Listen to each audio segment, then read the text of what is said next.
Hello, in this lecture we will learn how to do circuit analysis for circuits with sinusoidal sources.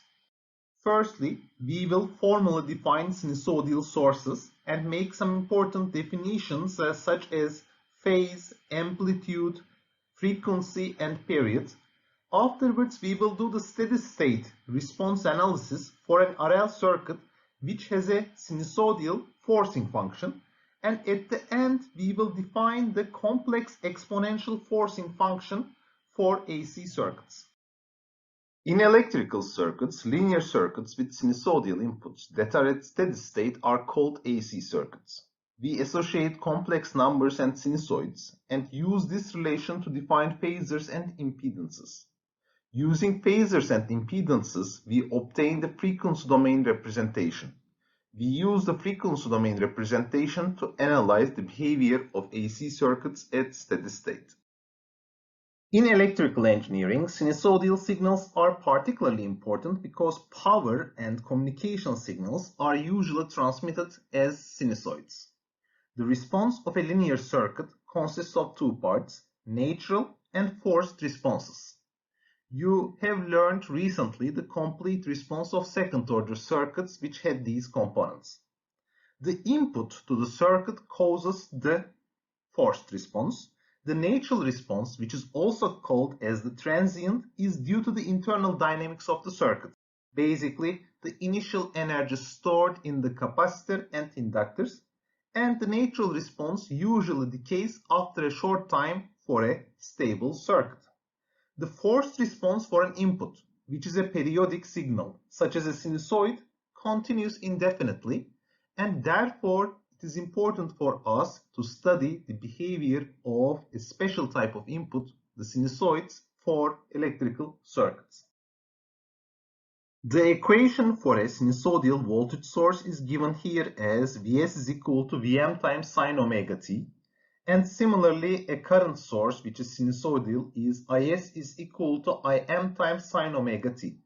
Here, Vm and Im are the amplitudes of the sinusoids, and the omega is the radian or angular frequency with the units radians per seconds. Sinusoid is a periodic function. The definition of periodicity is here. Basically, xt plus 1 period is equal to xt for all t values. T is the period of the function. Reciprocal of period t denotes the frequency, basically the number of cycles in a second, and the units of frequency is hertz. In other words, 1 over s. F is equal to 1 over t, and omega is equal to 2 pi times the frequency, or is equal to 2 pi over the period t. Here we have a sinusoidal signal with a phase angle. The period can be measured by measuring the time between the two peaks. So in other words, here we have the period t. At the same time, we could have also used the zero crossings for that purpose. The time difference between these two zero crossings is also t. So this is the definition of the periodicity. And here we have the positive peak, which has the value of Vm, the amplitude. And here we have the negative peak, which has the value of minus Vm. And we can find the phase of this signal by measuring the time difference between the zero crossing before the t is equal to 0 and the time t is equal to 0. Accordingly, here this time difference is phi over omega, and from here I can find phi if I know omega. Phase angle can be represented using degrees or radians. In general, 360 degrees is equal to 2 p radians, and you can do your conversions using this relation. Now we have a convention of saying voltage leads current by x degrees, or current leads voltage by y degrees in electrical engineering. Assume that we are given the voltage and current with these equations. Vs is equal to Vm times sine omega t plus Ph1 and Is is equal to Im times sine omega t plus Ph2. We say that voltage leads the current by Ph1 minus Ph2 degrees if Ph1 is greater than Ph2. And we say that voltage lags or the current leads by Ph2 minus Ph1 degrees if Ph2 is greater than Ph1.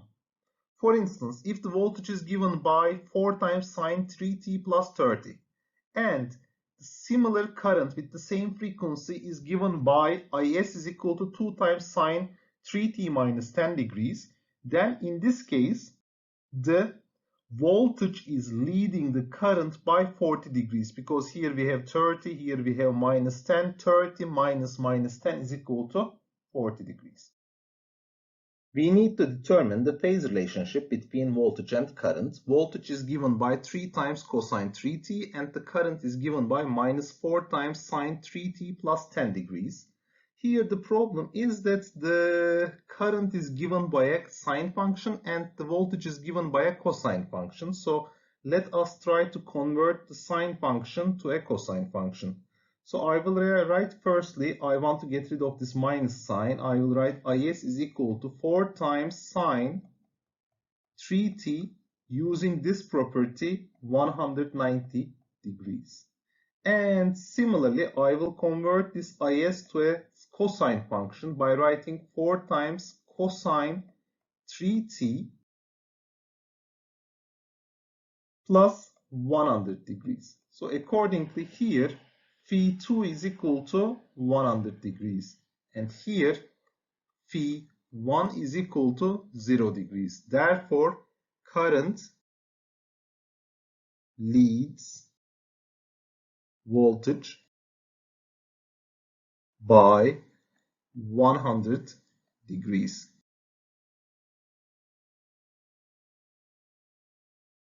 Could I solve this question by writing everything in the form of sines and instead of cosines, and would I get the same results? Let's try to solve it now.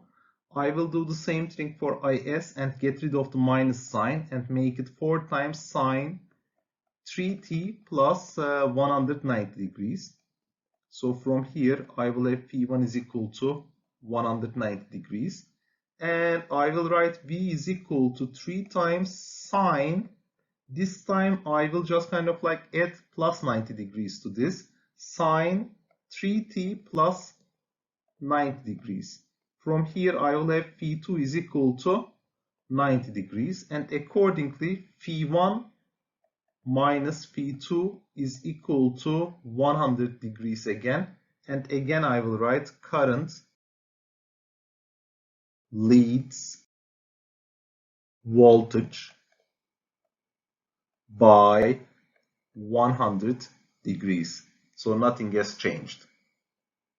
The sinusoid function is expressed with the function c times cosine omega t plus p, and this might be more conveniently represented as the summation of a sine and cosine without phase in the form of a times cosine omega t plus b times sine omega t. Here the problem becomes how to relate c and phi to the a and b on the right side, and here c is equal to square root of a squared plus b squared and phi is equal to arctangent 2b comma a. Arctangent 2 is a function which we like to use instead of the regular arctangent function in mathematics because it has 2 input arguments, and this way the quadrant information or the sign information is not being lost. Otherwise, by using the regular arctangent function, we write like this. Phi is equal to arctangent b over a when a is greater than 0. And phi is equal to 180 degrees plus arctangent b over a when a is less than 0. Now we will learn how to extract analytical representation of sinusoids from graphs. And here we are given v1t and v2t, and we need to find the analytical expressions of these functions. First, I start by finding the period, and I do that by looking to the time difference between two consecutive peaks of the same signal. And here t is equal to, for v1t, 0.2 seconds, and the time difference between the peaks of the two signals are not changing anytime, so the period of 0.2 seconds is also valid for v2t.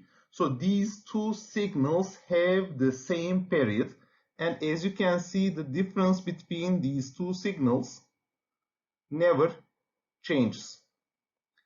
And secondly, I can find from this the frequency. Frequency f is equal to 1 over t, and then according to that will be 5 hertz. And I can convert this to the angular frequency as well, omega. Omega will be equal to 2 pi f, and accordingly 10 pi radians per seconds. In addition to this, I can find the amplitude. As you can see, the positive peaks are at 15, negative peaks are at minus 15, and accordingly I can write A, the amplitude of my sinusoidal signal is 15. The next thing which I need to find is the phase.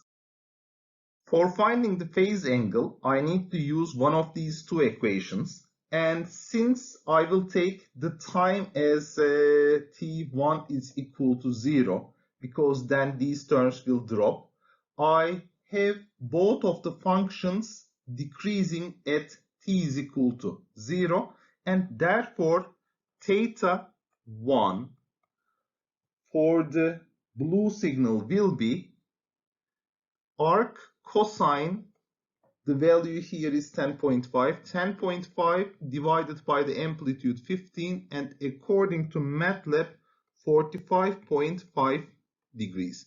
And theta 2 will be similarly arc cosine minus 10.5 divided by 15, and according to MATLAB 134.4 degrees. And this way I found my phases for two signals as well. And right now I will write the function v1t, and you can write it, the v2t, as an exercise by yourself. 15 times cosine omega, omega is 10 pi t plus 45.5 degrees. This is my analytical expression for v1t. Here I have an RL circuit. Since it has one energy storing element, it is a first order circuit. This circuit has a forcing input Vs in the form Vm times cosine omega t, and the output or the response of the circuit is the current through the inductor, which is actually equal to the current through the resistor. And the response will have the form of I natural plus I forced, and the natural response will have an exponential decay form, k times e to the t minus t over tau. On the other hand, the forced response will have the same form as the driving function, but with a different amplitude Im and a different phase phi. However, the frequency will be the same as the driving input.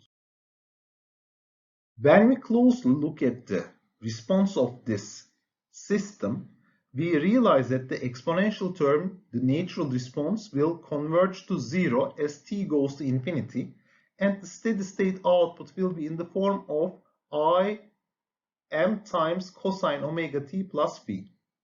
In other words, the steady state response of a linear circuit to a sinusoidal input will itself be a sinusoidal with the same frequency, but with a different amplitude and different phase. Now let's solve this circuit for the steady state response for a sinusoidal forcing function. The general equation using KVL for this circuit can be written as L di dt plus Ri is equal to Vm times cosine omega t, because that is the voltage source voltage. And I am proposing the forced response in the form of If is equal to A times cosine omega t plus B times sine omega t, and we had shown previously that this is equivalent to C times cosine omega t plus phi. Now, if I were to plug in this IF proposed solution into 1, I obtain the equation 3. Here I have L times minus omega A times sine omega t plus omega B times cosine omega t plus R times IF is equal to Vm cos omega t. Now, here the trick is to equate the terms which are related to the cosine and sine separately. Related to cosine, I have L times omega B plus R times A is equal to Vm, this equation. And related to sine, I have minus L omega A plus RB is equal to 0. Now I have two equations and two unknowns, A and B. Let's solve them together. When I solve 1 and 2, I end up with A is equal to R times Vm divided by R squared plus omega squared times L squared, and B is equal to omega L times Vm divided by R squared plus omega squared times L squared. And the steady state response of this circuit is IF is equal to A times cosine omega t plus B times sine omega t. And I can write this also with this expression. I can use Vm over Z as the amplitude and beta as the phase. And here, as we have seen in the earlier slide, Z will be equal to square root of R squared plus omega squared times L squared, and beta will be arctangent omega L over R. Now, the input to the circuit was Vs is equal to Vm times cosine omega t. The response I is in the following form. I is equal to Vm over Z times cosine omega t minus B. In other words, the amplitude of the original Vs was divided by Z, and the circuit has a phase shift of minus B for the current. Euler's relation states that e to the j omega t can be written as cosine omega t plus j sine omega t.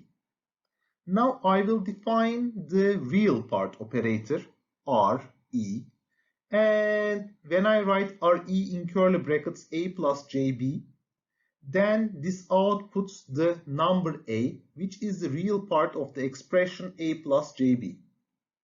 Now let's assume the input to a circuit is a complex function in the form of Ve is equal to Vm times e to the j omega t. Using Euler's relation, we can relate this complex exponential signal to a sinusoidal signal. Let's see how we are doing that.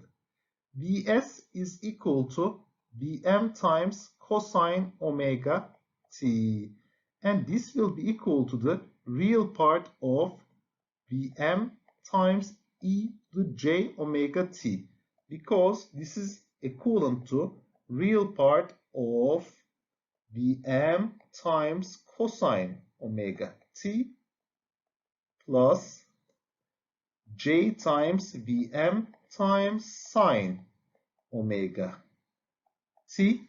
And accordingly, when I take the real part, I disregard the imaginary part, and the output becomes Vm times cosine omega t. This trick will be used very frequently in the forthcoming lectures. Now let's assume that the input to this circuit is the complex exponential function of the form Vet is equal to Vm times e to the j omega t. We can propose the solution for the current in the form IE is equal to A times e to the j omega t as well. And by substituting 2 into the 1, we get this time, let's take derivative of this proposed solution. DIE over dt is equal to a times j omega times e to the j omega t.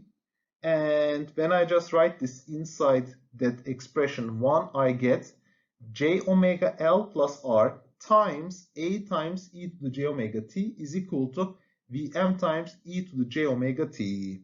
Now, from here, when I look, I see a can be easily calculated as a Vm over R plus j omega L.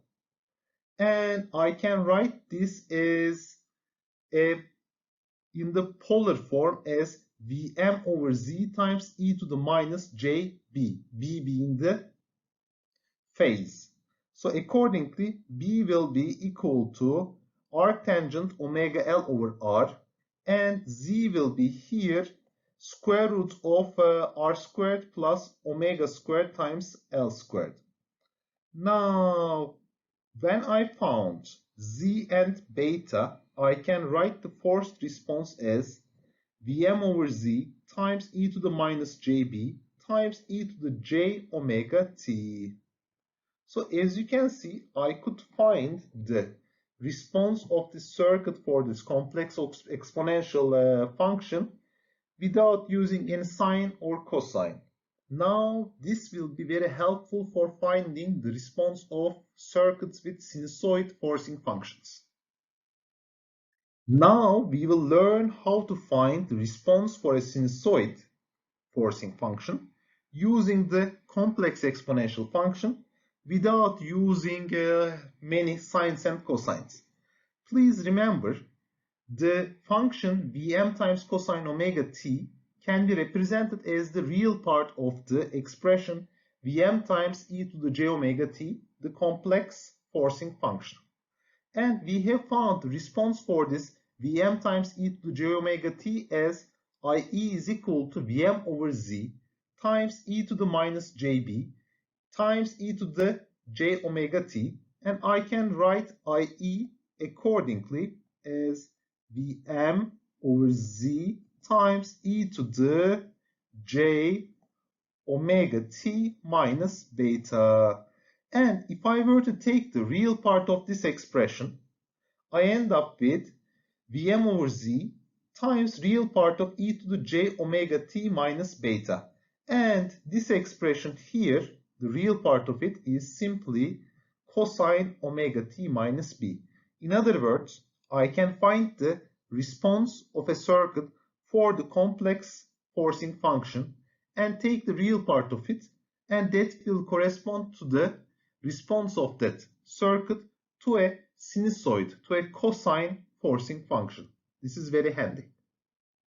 Alright, the circuit is represented by this differential equation, and I need to solve it using the complex exponential function. So in other words, I will need to write it as d squared IE over dt squared plus DIE over dt plus 12 IE is equal to 12 times e to the j omega, omega is 3t.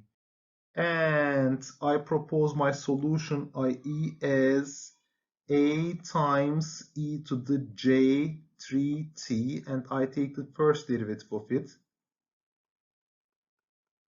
This will be accordingly j3 times a times e to the j 3t, and the second derivative of it, let's write it here, DIE dt squared is equal to j times j is minus 1, minus 9 a times e to the j 3t. Accordingly, when I write this expression again, I end up with minus 9a in parentheses plus j 3a plus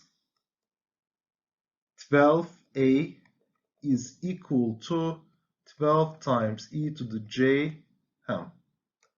Here I multiply this, of course, with e to the j 3t is equal to 12 times e to the j 3t.